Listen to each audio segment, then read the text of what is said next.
Universitas Padjadjaran selenggarakan pameran pangan unggulan dan apresiasi inovasi Senin 30 September di Rektorat Kampus Unpad Jatinangor, Sumedang. Kegiatan dibuka secara simbolis oleh Rektor Unpad Profesor Rina Indiastuti serta PJ Gubernur Jawa Barat yang diwakili oleh PLT Kepala Dinas Ketahanan Pangan dan Peternakan Provinsi Jawa Barat Siti Rohani SPTMM. Lebih dari 60 produk inovasi pangan dan hasil riset para dosen Unpad ditampilkan dalam pameran pangan unggulan ini. Pameran pangan diangkat secara spesifik dalam pameran ini, sebab menjadi isu global saat ini, serta isu ketahanan pangan yang juga menjadi isu sentral oleh pemerintah Provinsi Jawa Barat. Melalui kegiatan rutin tahunan ini, Rektor Unpad menyebut hasil inovasi tak hanya bermanfaat bagi masyarakat, namun juga sebagai bentuk konkret kontribusi Unpad dan pembangunan ekonomi. Ini acara tahunan ya, tapi bedanya ini lebih spesifik untuk pangan. Kenapa pangan? Karena ini isu global, isu nasional, isu daerah. Bahwa pangan harus kita punya ketahanan pangan, kita harus agenda semua bisa swasembada pangan, tidak kekurangan stok pangan. Jadi memang isu yang paling lagi trendy lah.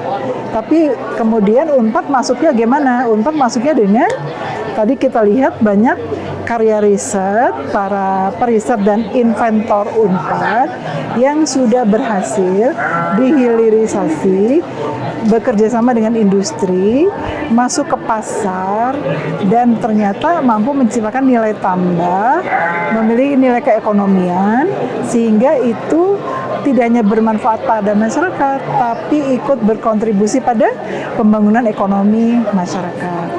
Itu adalah satu bentuk tentu saja kontribusi Unpad pada masyarakat, bangsa, dan negara.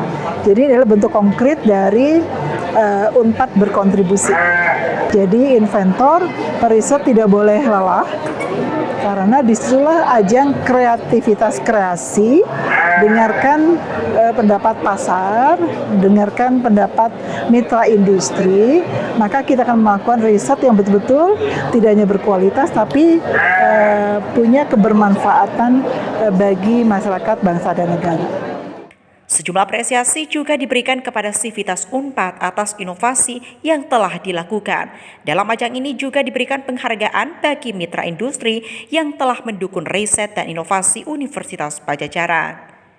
Direktur Inovasi dan Korporasi Unpad, Profesor Dr. Tommy Perdana menyebut pameran pangan unggulan dan apresiasi inovasi Unpad 2024 diselenggarakan untuk menghubungkan para inovator dengan para pengguna, serta sebagai bentuk apresiasi atas kerja keras para inovator Universitas Padjadjaran. Latar belakang dari acara ini adalah untuk mendiseminasikan hasil karya dosen, mahasiswa, dan tenaga kependidikan untuk inovasi. Dan diseminasi ini nanti juga sekaligus juga untuk memperkenalkan kepada para pengguna, dalam ini pemerintah dan juga industri. Sekaligus juga tentu memberikan apresiasi atas kerja keras yang dilakukan oleh para inventor atau inovator Unpad. Nah, harapannya adalah akan semakin kuat kolaborasi antara para inovator di Universitas Padjadjaran dan dengan para penggunanya, dalam hal ini adalah pemerintah, kemudian pelaku industri, komunitas, dan media. Jadi nilai tambah yang diharapkan tentu saja yang paling utama itu adalah nilai tambah ekonomi. Dengan nilai tambah ekonomi itu akan memberikan insentif bagi semua pihak, baik itu inventor, kemudian juga para penggunanya, dan juga ini yang akan memastikan salah satu aspek keberlanjutan pengembangan inovasi di masa mendatang. Dari Jatinangor, Sumedang, Tim Liputan Divya Unpad TV untuk Unhas TV.